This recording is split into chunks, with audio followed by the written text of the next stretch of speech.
अश्वमेध, अविनाशी, रुद्र ज्ञान, रुद्र गीता ज्ञान यज्ञ। इतना बड़ा नाम है, छोटा है रुद्र गीता ज्ञान यज्ञ।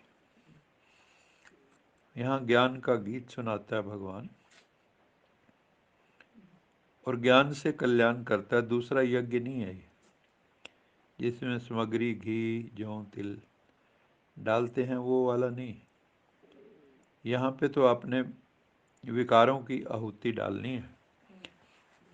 काम स्वाहा, क्रोध स्वाहा, लोभ स्वाहा, मोह स्वाहा, अहंकार स्वाहा, वो स्वाहा होता है यहाँ। वो तो कितने कर लो बाद में, क्रोध ज्यों का त्यों, काम ज्यों का त्यों, लोभ ज्यों का त्यों, फायदा क्या हुआ? घी भी गवा दिया। सिर्फ ये लाभ होता है उसका कि वातावरण में शुद्धि हो जाती है, लेकिन मन की शुद्धि पूरी तरह वो तो ज्ञान से ही होगी ना। तो बाबा कहते हैं आदि से लेके यज्ञ की स्थापना के जो सहयोगी अनेक प्रकार के आए हुए भिन्न भिन्न समस्याओं के पेपर में निश्चय बुद्धि विजयी बन पार करने वाली आदि स्नेही सहयोगी अचल अटल आत्माओं से मिलन मनाने आए हैं। बाबा किन को मिलने आए हैं?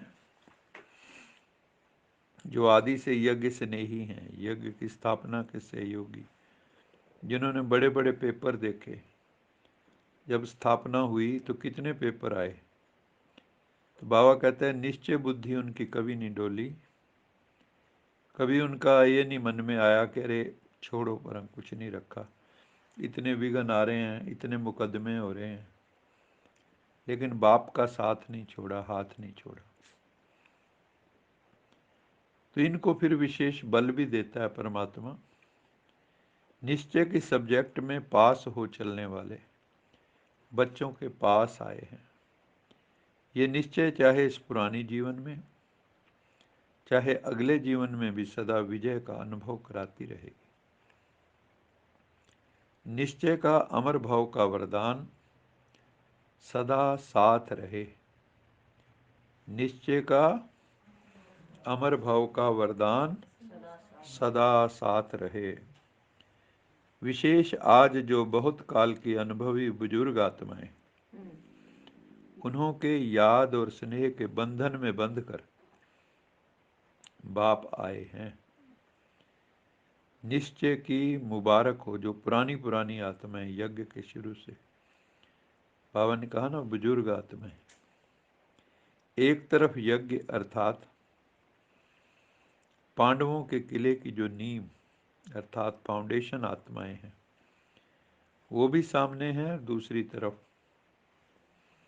आप अनुभवी आदि आत्माएं इस पांडवों को किले की दीवार की पहली ईंट हो। फाउंडेशन भी सामने है और आदि ईंटें भी सामने, जिन्होंने सहयोग दिया, जिनके आधार पे ये किला मजबूत बनके विश्व की छत्र छाया बना, वो भी सामने हैं। तो बाबा ने एक तो वो आए ना जिन्होंने सब कुछ छोड़ दिया, जैसे माताएं बहनें, उनके पास तो कोई ज़्यादा धन था नहीं लेकिन अपना जीवन दे दिया। दूसरे वो आए ज्ञान में शुरू में ही, जिन्होंने अपना तन मन धन जैसे ब्रह्मा बाबा ने लगाया ऐसे कुछ और आत्मा ने भी लगाया। तो बाबा ने उनको कहा आधार मूर्त नींव और उनको कहा किले की दीवार की ईंटें। फाउंडेशन भी सामने है और आदि ईंटें जिनके आधार पे ये किला मजबूत बन विश्व की छतर छाया बना, वो भी सामने। तो जैसे बाप ने बच्चों के स्नेह में जी हजूर हाजिर करके दिखाया, ऐसे ही सदा बाप दादा और निमित्त आत्माओं की श्रीमत व डायरेक्शन को सदा जी हाजिर करते रहना। बाबा ने उनको क्या संदेश दिया कि जो भी निमित्त आत्माएं हैं या बाप दादा का डायरेक्शन है उस पे सदा जी हाजिर करना कभी नो नहीं करना। जैसे बाबा मान लो किसी को कहे कि ये काम कर लो और आप ना नुक्कर करें तो समझो फेल। क्या समझे? भगवान ने आपको चुना, एक काम दिया और आपने आनाकानी की या टाइम लगा दिया तो आप एक तरह से फेल हो गए। एक सेकंड में, जैसे मिलिट्री वाले होते हैं ना, यस सर, भगवान के सामने नो सर कभी नहीं करना, हमेशा क्या कहना है? Yes sir. जी बाबा। मम्मा क्यों सबसे आगे गई? एक ही था उनका, जी बाबा। मम्मा ने कभी प्रश्न नहीं उठाया,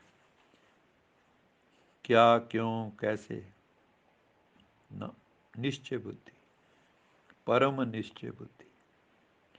ऐसे ही हम बच्चों को भगवान का जो ये काम चल रहा है शिव बाबा का, इसके ऊपर कभी निश्चय, डाउट, संदेह नहीं आना चाहिए। निश्चय अगर डावाडोल हुआ तो दुर्गति हो जाएगी।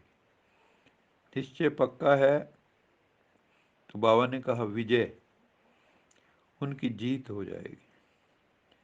दूसरा बाबा ने कहा, एक तो जी हाजिर करते रहना, दूसरा कभी भी व्यर्थ, मनमत व परमत नहीं मिलाना। कई बच्चे श्रीमत में क्या करते हैं, या तो मनमत मिक्स कर देते हैं, अपने मन की मत, या उसमें परमत मिक्स कर देते हैं। फलाना ये कह रहा था, अरे ये है तो सारी आत्माओं की मत ना, परमात्मा की तो नहीं। श्रीमत तो एक भगवान की है और किसी व्यक्ति की है ही नहीं, किसी गुरु गुसाई की नहीं, किसी पीर पैगंबर औलिया की नहीं। जो सर्वोच्च मत है वो किसकी है? एक परम पिता परमात्मा की। इसलिए बाबा अगर हमें कोई काम दे तो हमें अपना को पद्मा पदम भाग्यशाली समझना चाहिए, कभी ना नुक्कर नहीं करनी चाहिए। समझे? तो बाबा कहता है कभी भी व्यर्थ, मनमत व परमत नहीं मिलाना, हाजिर हजूर को जान, श्रीमत पर उड़ते चलो। ऊपर के लोगों की यात्रा करो, अब धरती पे कब तक रेंगते रहोगे, है ना?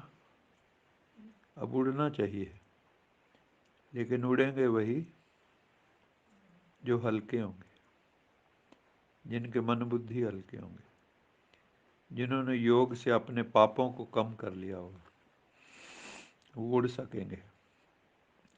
नहीं तो इस दुनिया के गोरख धंधों में ही फंसे रहेंगे। आज भी बीता, कल भी बीता, परसों भी बीत जाएगा, एक दिन फिर आ जाएगा टाइम, चलो भाई,